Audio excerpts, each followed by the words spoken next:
صاحب ولی عہد کے پاکستان میں 2 دن وہ قیام کریں گے، کیا مصروفیات رہیں گے؟ آپ کے پاس کیا اطلاعات ہیں؟ یہی سوال میں بٹ صاحب سے بھی کروں گا، لیکن آپ بتائیے کیا جو ہمارے پاس جو اطلاعات ہیں اس میں ایک تو یہی ہے کہ پاکستان کے ساتھ جو اہم معاہدے ہیں جس کی جو اوورال جو تمام میڈیا پر بھی باتیں فگر آؤٹ نہیں ہوا ہے، فگرز نہیں ہیں، لیکن بہرحال کہنے کے 8 ہیں، لیکن جو مشیر ہیں ان کے عمران خان صاحب کے ان کی طرف سے جو ہے ایک بیان سامنے ہمیں آیا ہے کہ ذرا یہ بھی ہمیں کہہ رہے ہیں کہ تقریباً 50 کے قریب ایسے شعبے ہیں، ایسے اتفاقات ہیں، ایسے معاہدے ہیں جو ولی عہد کے ساتھ سائن ہوں گے، جو کیے جائیں گے،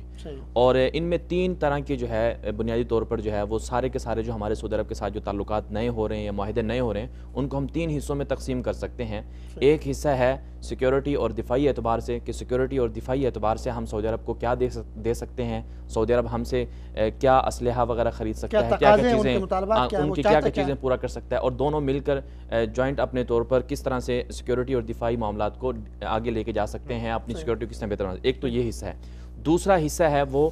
توانائی کا، تجارت کا، سرمایہ کاری کا، اور دونوں ممالک کی عوام کے لیے روزگار پیدا کرنے کا ایک یہ پورا پروجیکٹ ہے، پورا حصہ یہ ہے۔ تو اس حوالے سے مختلف چیزوں کو دیکھا جا رہا ہے۔ اس میں گوادر کے اندر آئل ریفائنری لگائی جائے گی جس سے پاکستانیوں کو، ہزاروں پاکستانیوں کو روزگار ملے گا۔ پھر سعودی عرب کے اندر پاکستان کی جو ایک مین پاور ہے اسے وہاں پر بھیجنا ہے، سعودی عرب میں معاہدے کرنے، جس طرح سے اس سے پہلے بھی معاہدے ہوئے دیگر ملکوں کے ساتھ 1 لاکھ 2 لاکھ مزید پاکستانی سعودی عرب میں آ سکتے ہیں، یہ بھی اس میں شامل ہے۔ سعودی عرب کی وہاں عام مارکیٹوں میں جو ہے تجارتی چیزیں ہوں گی۔ دوسرا حصہ یہ ہے، اور تیسرا حصہ ہے کہ باہمی طور پر تعلقات کو مزید اچھا کیا جائے، سیاحت کے اعتبار سے، ثقافت کے اعتبار سے، کلچر اور تہذیب اس طرح کی چیزوں کے اعتبار سے ان کو پروموٹ کر کے۔ مثلا پاکستان کے اندر بہت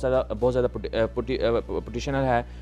اس حوالے سے، سیاحت کے حوالے سے، تو سیاحتی حوالے سے پاکستان نے سعودی عرب کے لیے جو ویزے ہیں وہ بہت سستے کر دیے ہیں، سعودی وہاں پر جائیں گے پاکستان کے اندر، تو جتنے بھی پاکستان کے سوات وغیرہ کے ایریا ہیں، شمالی ایریاز ہیں، ان کا وزٹ کریں گے۔ آبی منصوبے جو پاکستان کے ڈیم سے اس پر سرمایہ کاری کی بات ہو رہی ہے، یہ دوسرے حصے میں آ جاتا ہے نا، توانائی جو ہے۔ ابھی جو اچھی خبر ہے کہ جو پاکستان کے 3 ڈیم جو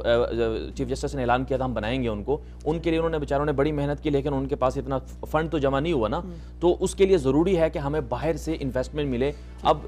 سعودی عرب جو پاکستان کے ڈیمز کے لیے پیسے دے گا، اس سے سعودی عرب کو کیا فائدہ ہوگا؟ سعودی عرب کو یہ فائدہ ہوگا کہ وہ ایک تجارت کر رہا ہے، دوسرا پاکستان کی مدد کر رہا ہے، تو پاکستان کو بجلی مل جائے گی، لوڈ شیڈنگ سے ہمیں چھٹکارا مل جائے گا۔ تو ڈیمز اور آبی توانائی کے جو منصوبے ہیں اس میں بھی سعودی عرب انویسٹمنٹ کر رہا ہے۔ تو پورے کے پورے یہ جو پوری مصروفیات ہیں اس ولی عہد محمد بن سلمان کی، تو اس سے پاکستان کے